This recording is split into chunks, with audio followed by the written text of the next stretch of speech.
Selamat datang kembali di podcast kami, Sky Bible. Hari ini, kita akan menyelami sebuah ayat Alkitab yang sering kita dengar, namun memiliki kedalaman makna yang luar biasa. 1 Yohanes 4 ayat 7 dan 8. Ayat ini berbicara tentang kasih yang berasal dari Allah dan bagaimana kasih menjadi esensi dari siapa Allah itu.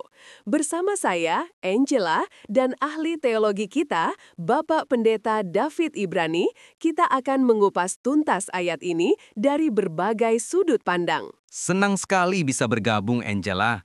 Ayat 1 Yohanes 4, 7-8 ini memang fondasi yang kuat untuk memahami hakikat kasih dalam iman Kristen.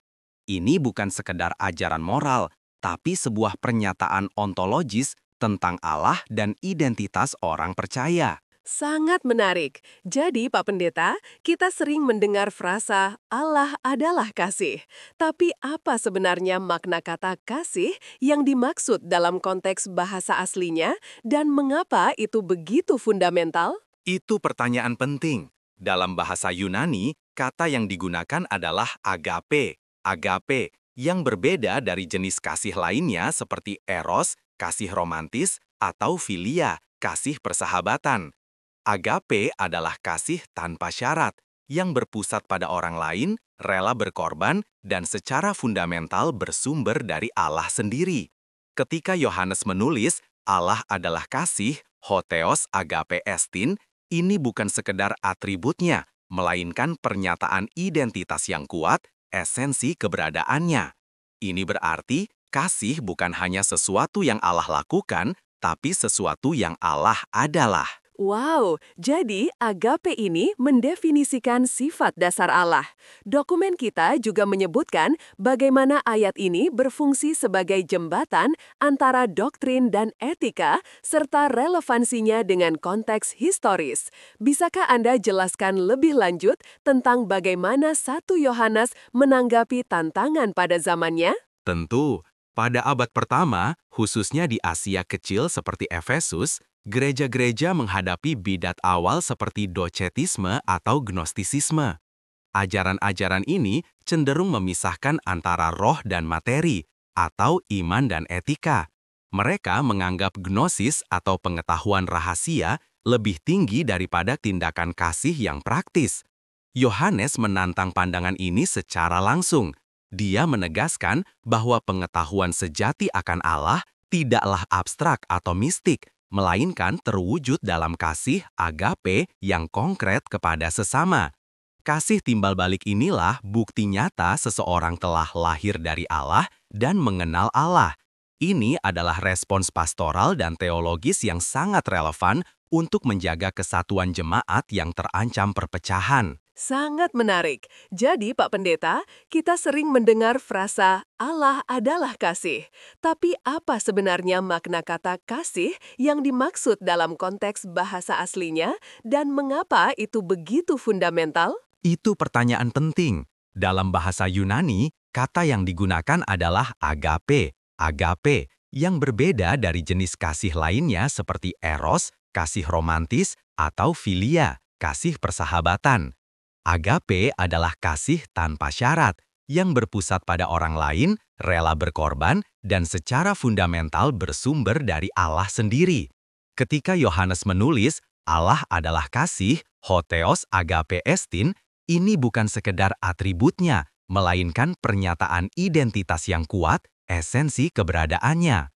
Ini berarti, kasih bukan hanya sesuatu yang Allah lakukan, tapi sesuatu yang Allah adalah. Wow, jadi agape ini mendefinisikan sifat dasar Allah.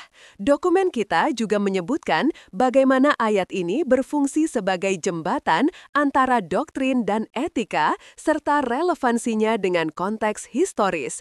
Bisakah Anda jelaskan lebih lanjut tentang bagaimana 1 Yohanes menanggapi tantangan pada zamannya? Tentu, pada abad pertama, khususnya di Asia Kecil seperti Efesus, gereja-gereja menghadapi bidat awal seperti docetisme atau gnostisisme. Ajaran-ajaran ini cenderung memisahkan antara roh dan materi, atau iman dan etika. Mereka menganggap gnosis atau pengetahuan rahasia lebih tinggi daripada tindakan kasih yang praktis. Yohanes menantang pandangan ini secara langsung. Dia menegaskan bahwa pengetahuan sejati akan Allah tidaklah abstrak atau mistik, melainkan terwujud dalam kasih yang konkret kepada sesama. Kasih timbal balik inilah bukti nyata seseorang telah lahir dari Allah dan mengenal Allah. Ini adalah respons pastoral dan teologis yang sangat relevan untuk menjaga kesatuan jemaat yang terancam perpecahan. Sangat menarik. Jadi, kasih bukan hanya tanda pengenal, tapi juga respons terhadap bidat. Luar biasa. Dari sisi teologi biblika, bagaimana ayat ini mengikat konsep kasih Allah dengan kelahiran baru atau regenerasi? Ayat ini secara indah menghubungkan sifat esensial Allah dengan teologi kelahiran baru. Jika Allah adalah kasih, maka setiap orang yang telah lahir dari Allah yang mengalami regenerasi spiritual harus mencerminkan sifat ilahi tersebut. Kasih menjadi semacam DNA rohani orang percaya. Ini adalah manifestasi eksternal dari transformasi internal yang Allah kerjakan. Artinya, tidak mungkin seseorang mengenal Allah tetapi tidak mempraktekkan kasih. Karena kasih adalah bukti otentik dari keselamatan dan pengenalan akan Allah. Menarik sekali bagaimana semua aspek ini saling terkait. Lalu, bagaimana dengan relevansi praktisnya untuk kita hari ini? Apa pesan yang paling mendalam yang bisa kita ambil dari 1 Yohanes 4:7-8 untuk kehidupan sehari-hari? Pesan praktisnya sangat mendalam. Pertama, ini adalah panggilan untuk refleksi diri. Apakah kasih kita kepada sesama mencerminkan sifat Allah yang tanpa syarat? Kedua, ini menantang kita untuk melampaui sentimentalitas. Kasih sejati bukanlah sekedar perasaan hangat, tapi komitmen tindakan nyata bahkan kepada mereka yang sulit dikasihi. Ketiga, ini memprioritaskan hubungan intragamawi, yakni kasih di antara sesama anggota jemaat. Jika kita gagal dalam hal ini, kesaksian kita kepada Allah yang adalah kasih akan menjadi cacat. Terakhir, kasih timbal balik adalah apologetika yang paling efektif. Cara dunia mengenal bahwa kita adalah murid Kristus. Jadi, inti dari semua ini adalah bahwa kasih bukan hanya ajaran, melainkan esensi ilahi yang harus kita hidupi dan tunjukkan. Pak Pendeta, apakah ada poin terakhir yang ingin Anda tekankan agar pendengar kita bisa membawa pulang makna mendalam dari 1 Yohanes 4:7-8? Saya ingin menekankan bahwa pernyataan Allah adalah kasih adalah kebenaran ontologis yang membentuk seluruh alam semesta dan rencana penebusan. Ini bukanlah sebuah pilihan moral yang dangkal, melainkan undangan radikal untuk berpartisipasi dalam sifat Allah sendiri. Mari kita merenungkan kebesaran Allah yang mendefinisikan dirinya melalui kerentanan dan pengorbanan kasih, dan biarlah refleksi itu mendorong kita untuk mencerminkan kasih-Nya dalam setiap aspek kehidupan kita.